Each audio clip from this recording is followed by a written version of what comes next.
Mounting Slides in Glass for the University of New Mexico College of Fine Arts and Architecture Slide Library. The University of New Mexico College of Fine Arts and Architecture Slide Library is a visual resource library containing a collection of over 250,000 fine art slides. These slides are subjected to constant use by a large number of people. The slides are removed from their storage drawers daily by faculty members and students who use them to plan and execute their class lectures. During the classes, the slides are subjected to rough handling by harried projectionists. And after each class, the slides are handled again by the library staff who return them to their proper storage drawers.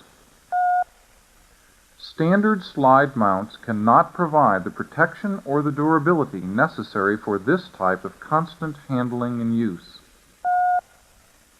Heavy-duty mounts are required. A heavy-duty mount is a slide mount with glass covering both sides of the film.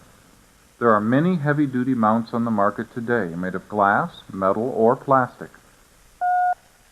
The University of New Mexico College of Fine Arts and Architecture Slide Library uses the Geppy Anti-Newton slide binder. You will be using the Geppy binder when you bind slides.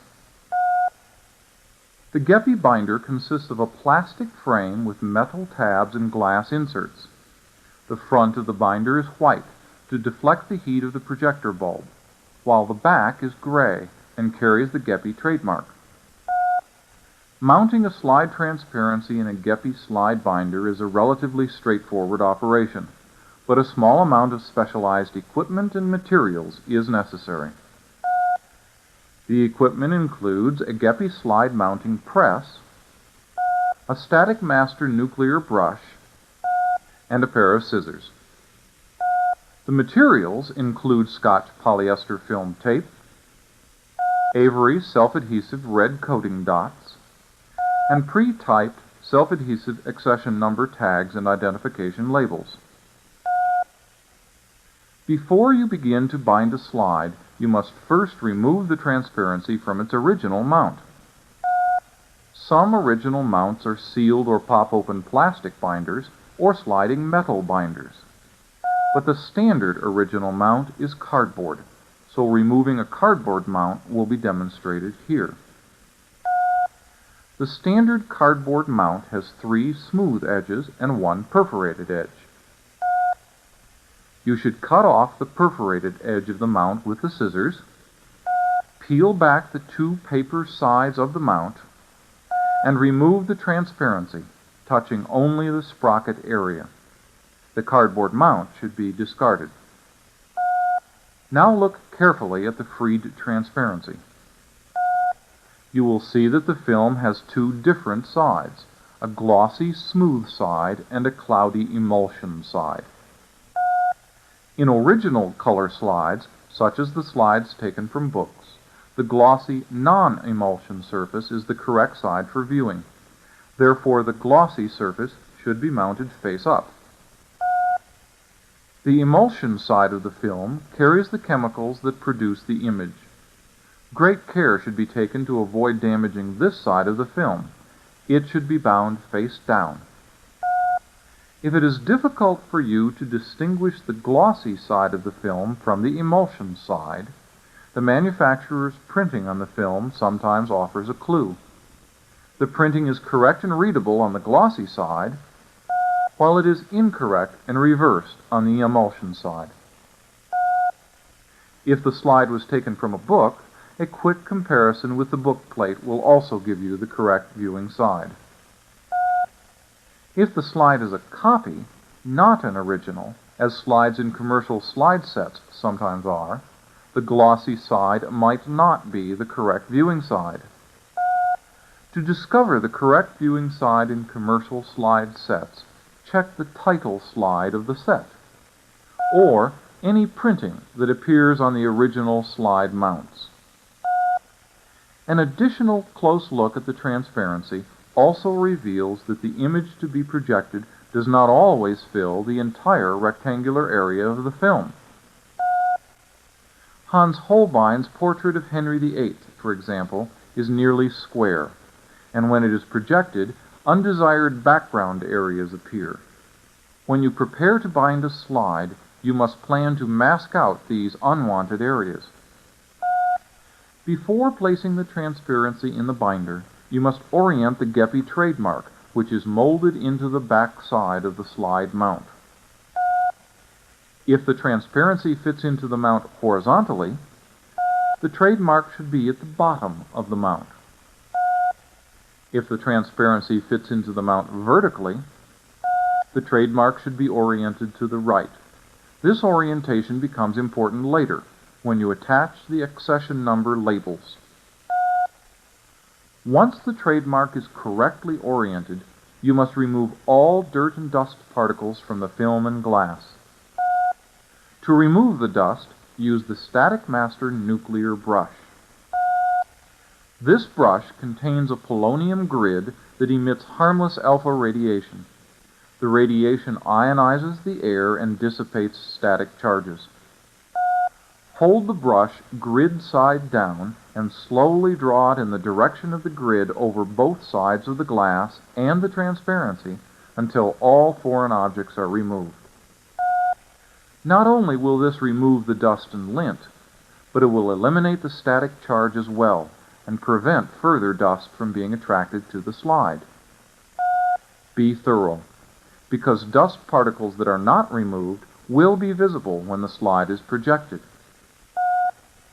When the trademark is correctly oriented and the transparency and the mount are dust-free, insert the film, correct viewing side up, into the gray section of the binder, setting the film under the metal tabs.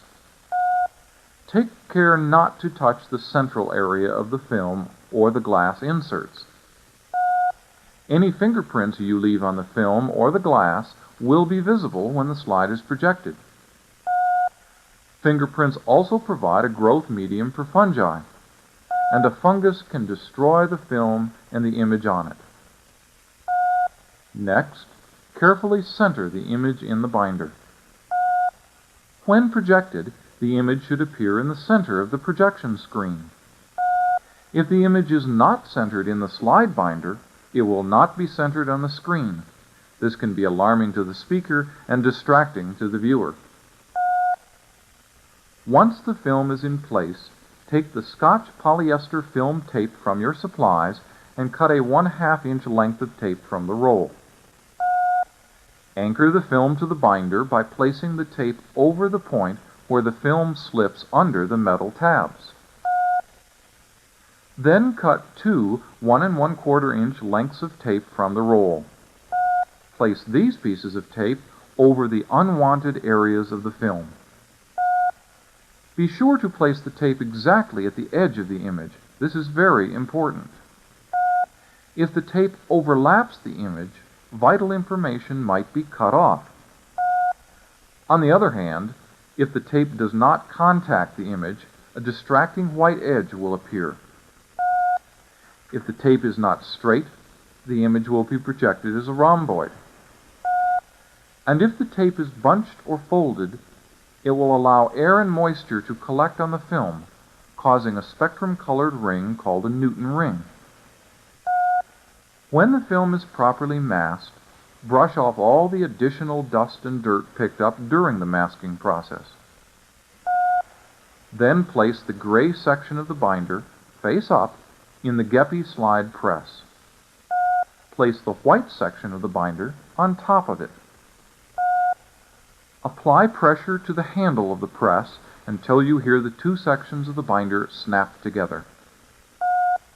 The slide is now completely bound in glass, but you must still indicate the correct orientation of the image and attach the identification labels.